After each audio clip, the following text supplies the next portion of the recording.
دور میں جب ہمارا پورے عالم پہ ایک نگاہ ڈالتے ہیں، پورے عالم کو اگر ایک نظر سے دیکھتے ہیں تو ہمیں آپ کو محسوس ہوتا ہے کہ آج پورا عالم سسک رہا ہے، پورا عالم بلک رہا ہے، انسانیت ٹوٹتی جا رہی ہے، کیسے کیسے حالات اور مسائل آتے جا رہے ہیں۔ ایسے موقع پر ان تین چیزوں کے ساتھ کہ اس امت میں اس قوم میں علم بھی ہو، سخاوت بھی ہو، عدل و انصاف کا پیمانہ بھی ہو، اس کے ساتھ ساتھ اس امت کے بوڑھوں میں، اس امت کے علماء میں، اس امت کے اہل علم میں، اس امت کے حفاظ میں درد دل ہو،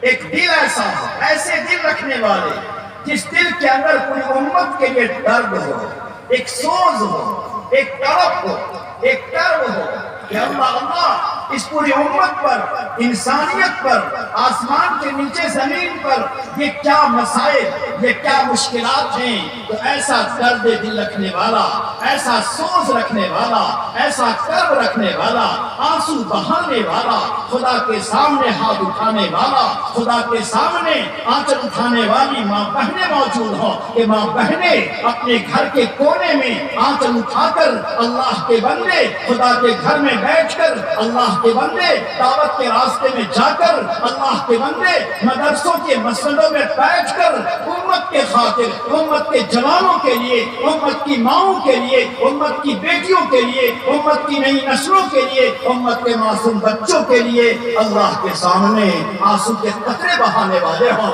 درد دل سے دعا کرنے والے ہو، آہوزاری کے ساتھ خدا کے سامنے صدا لگانے والے ہو۔ دو بات کہہ کر میں اپنی باتوں کو ختم کروں گا کہ جب امت میں ایسے افراد ہوتے ہیں،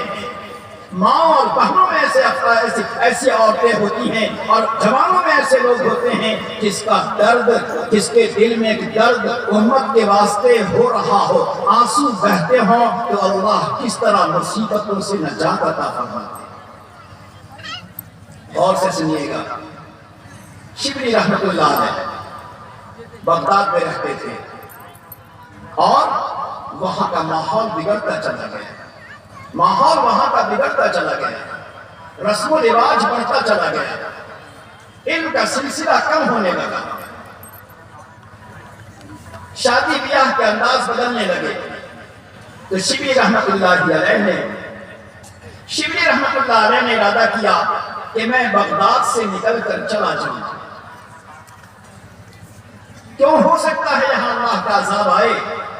اور یاد رکھیے اللہ کا جب عذاب آتا ہے تو مختلف شکلوں میں، مختلف راستوں میں آتا ہے، کبھی وہ عذاب آسمانی، کبھی وہ عذاب زمینی، کبھی وہ عذاب دریائی، کبھی وہ عذاب فضائی، اور کبھی وہ عذاب انسانی ہوتا ہے، یاد رکھیے گا۔ تو شبلی رحمت اللہ نے سوچا کہ میں یہاں سے چلا جاؤں، کہیں ایسا نہ ہو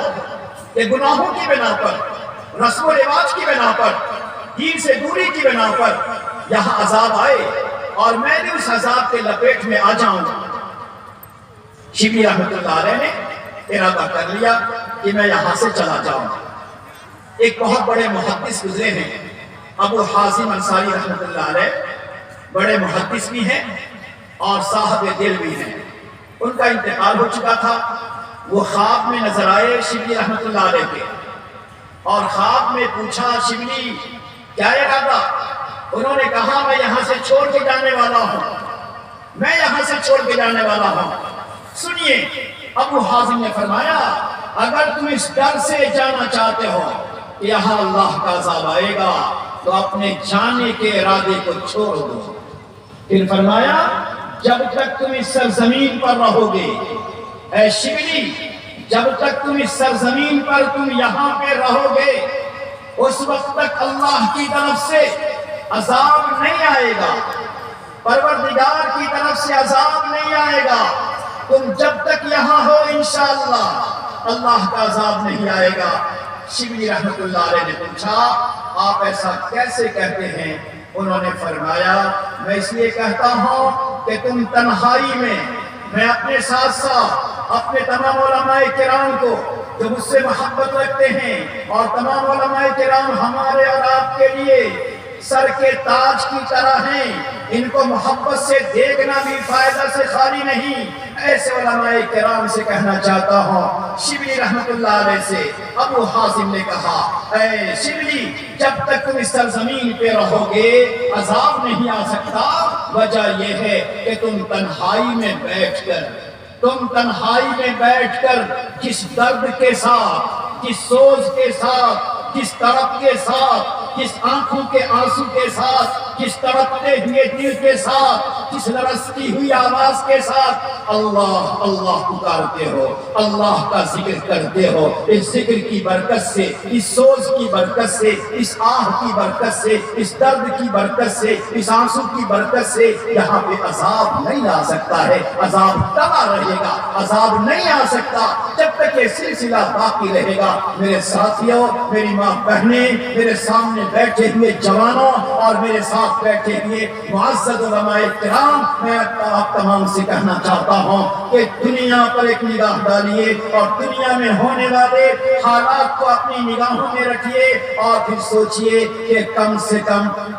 کیا ہمارا تقاضا نہیں ہے کہ ہم کچھ نہیں کر سکتے؟ اگر ہم کچھ نہیں کر سکتے، زیادہ مجاہدہ اور بہت زیادہ روزے اور نماز اور نفل وغیرہ نہیں پڑھ سکتے، تو کم سے کم وہ دل تو ہم لائیں جس دل میں امت کے خاطر سوز ہو، درد ہو، کرب ہو، آہ ہو، آنکھوں کے آنسو ہو۔ یاد رکھیے، آنکھوں کے آنسو جب نکلتے ہیں اللہ رب العزت گناہوں کو معاف کرتے ہیں، جہنم سے نجات دیتے ہیں۔ جو پاک پروردگار آنکھوں کے آنسوؤں اور دل کے سوز پر جہنم جیسے عذاب سے نجات دیتے ہوں، اگر دنیا میں پریشانیاں ہیں، دنیا میں مصیبتیں ہیں، دنیا میں آفتیں ہیں، گھر کے اندر مختلف پریشانیاں ہیں، تو کیا وہ اللہ سوزے دل کی بنا پر، آہے دل کی بنا پر، کیفے دل کی بنا پر ہمارے دنیا کے حالات کو، گھریلو حالات کو، زندگی کے حالات کو کیا اللہ نہیں بدل سکتے؟ لہذا ضرورت ہے کہ ہمارا